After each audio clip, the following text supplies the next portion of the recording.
السلام عليكم ورحمة الله وبركاته. ازيكم عاملين ايه؟ يا رب تكونوا بألف خير كده دايما يا رب. معاكم مطبخ ام مودي.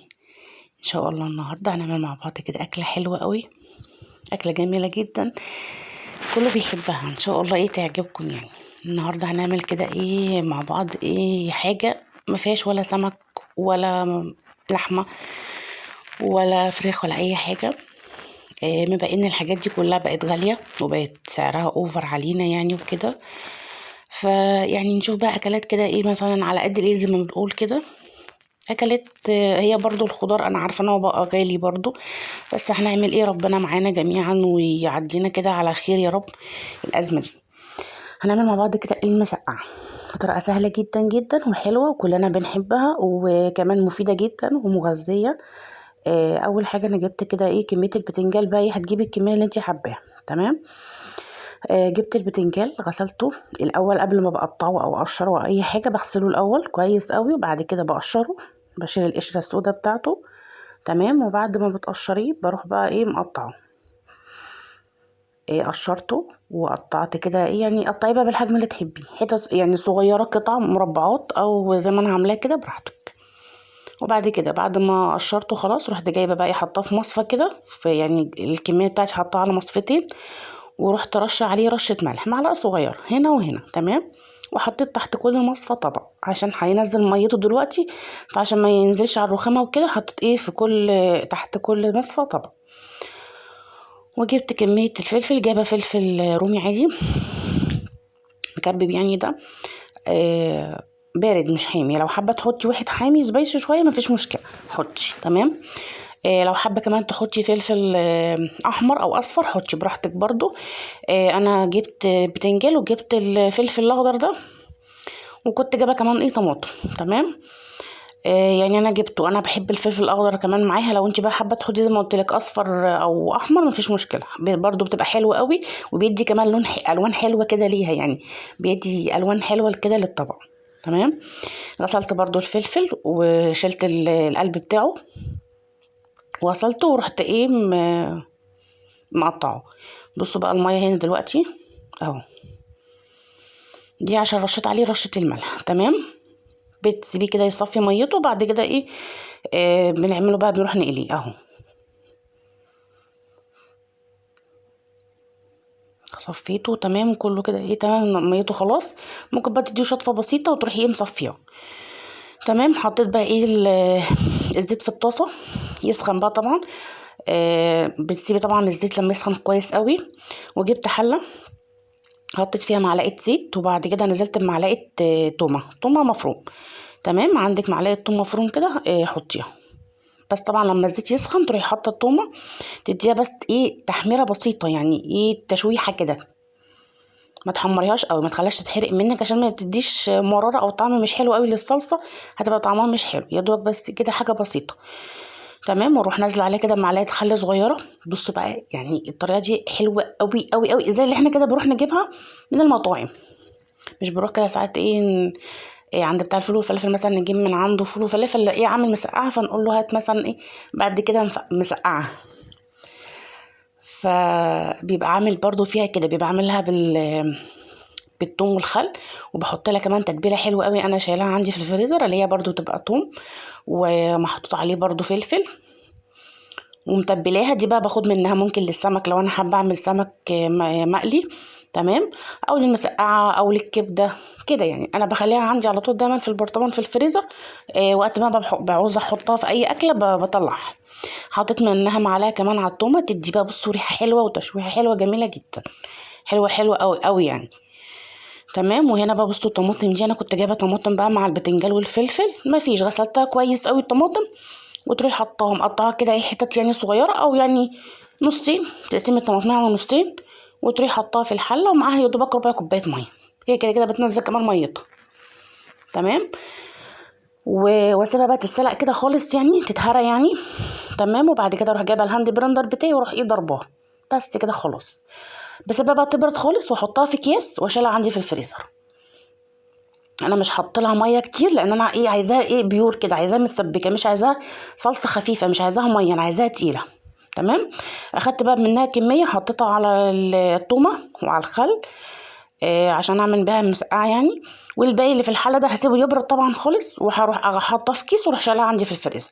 لاكله تانية بقى، مثلا حابه اعمل خضار، حابه اعمل اي حاجه، مثلا صلصه مكرونه، اي حاجه بصلصه، هروح مطلعه الكيس بس يفك واروح عامله بيه. بس كده زي الفل. تمام، سهله يعني. اعملي يعني ايه، دايما لما تكوني مثلا نازله تجيبي طماطم او تجيبي اي خضار، اعملي منه الاكل يعني اليوم اللي انت تعملي فيه الاكله وشيلي منه. زي كده الطماطم زي ما انا عملت، خدت منها للاكله بتاعت النهارده، والباقي هشيله عندي في كيس في الفريزر، ووقت ما احتاجه هطلعه. تمام. حطيت طبعا زي ما قلت لكم كميه الطماطم، ونزلت عليها بحبه ميه، مش كتير. وتحطي بقى التوابل بتاعتك، معلقه ملح، معلقه كمون، انا بحط لها ملح وكمون بس، ما بحطش اي حاجه تانية. ممكن معلقه شطه صغيره، مش كتير يعني. تمام. بسيبها بس ايه تاخد بقى ايه كده غلوتين كده، واروح ايه اكون انا كمان قليت البتنجان والفلفل واروح نازله عليها كده بقى ايه. رحنا بقى للبتنجان اشوفه، وطبعا هتدوقي كده بقى بطرف معلقه كده ايه، تشوفي يعني الملح بتاعك، لو محتاجه تحطي ملح، محتاجه تحطي شطه، تظبطي بقى ملحك حسب كل واحد ما بيحب. بس. وهنا بقى رحت ايه اكمل بقى ايه قلي البتنجان والفلفل. هنا بقى كنت خلاص شلت بقى الصلصه، سبت بقى الحل يعني، طلعت الحله على الرخامه بقى بعيد شويه عن النار عشان تبرد خالص، وبعد ما تبرد اروح حطها في كيس وشايلها. دي احسن حاجه بجد، ان انا ايه اشيل برضو حاجات عندي في الفريزر. وقت ساعات ببقى صاحيه مثلا مش قادره اعمل حاجه النهارده، تعبانه، او اليوم مثلا كان مشحون عندي ما لحقتش اعمل اكل، او عايزه اعمل اكله سريعه بسرعه، يبقى ايه حاجات عندي في الفريزر اطلعها اعملها بسرعه. ما يبقاش مثلا لسه هبعت حد يجيب لي طماطم، او ما عندي الصلصه. ساعات ما بيبقاش مثلا عندي صلصه، فبتبقى عندي كيس الطماطم في الفريزر، وقت ايه بطلعه بحتاجه يعني بلاقيه الحمد لله يعني. فالواحد دايما ايه يحاول يعمل كده بقى الايام دي، وربنا معانا يا رب ويقوينا بجد بعد الدنيا بقت اوفر. الحمد لله على كل حال يا رب.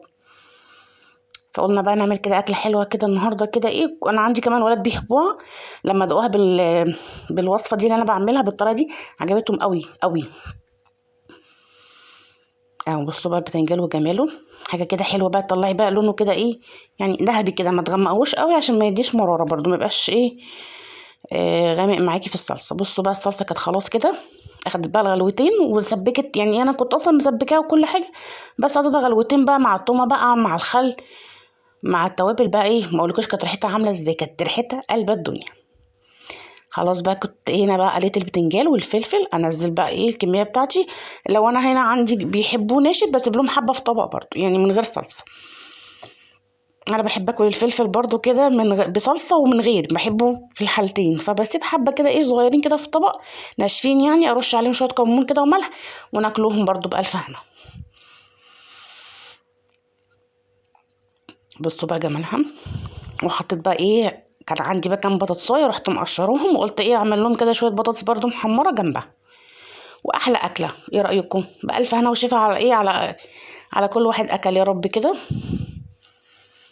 بس يا دوبك بس هتاخد غلوه يعني ايه الصلصه مع البتنجان يعني مع الفلفل ما كده ياخد غلوه وخلاص اطفي عليها، وكده تمام اكلنا جاهز ان شاء الله. والبطاطس برضو يعني اهو حاجه بقى ايه كده حلوه النهارده كده ايه. بطاطس بقى جنبيها مع المسقعه، يعني يوم يشيل يوم بقى، والحمد لله على كل حال يا رب. ريحتها خطيره بجد والله، ريحتها كانت حلوه قوي، مفحفحه كده في الشقه ما اقولكوش. لدرجه ان الولاد قالوا لي دخلوا لي المطبخ انت بتعملي ايه اكل ايه، ايه ده، ايه الريحه دي. دايما عندي يقولوا لي انت عامله ايه، طب الريحه دي ايه، او يخشوا معايا يشوفوا انا بعمل ايه، يقولوا لي حلوه ولا وحشه كده من اولها، حتى من الريحه كمان بيقولوا لي. وهي البطاطس اهي كانت خلاص بقى اخدت الغلوه بتاعتها وطفيت عليها، والبطاطس كانت خلاص داخله كمان في السوا اهي. يلا بينا بقى كده نغرفها ونشوف بقى الجمال ده ايه بقى. حاجه بقى خطيره. بصوا بقى الجمال، حاجه خطيره بجد، حلوه قوي قوي قوي. بصوا شكلها لوحده كده يجوع يعني، انا جوعت الصراحه انا جوعت دلوقتي يعني الصراحه.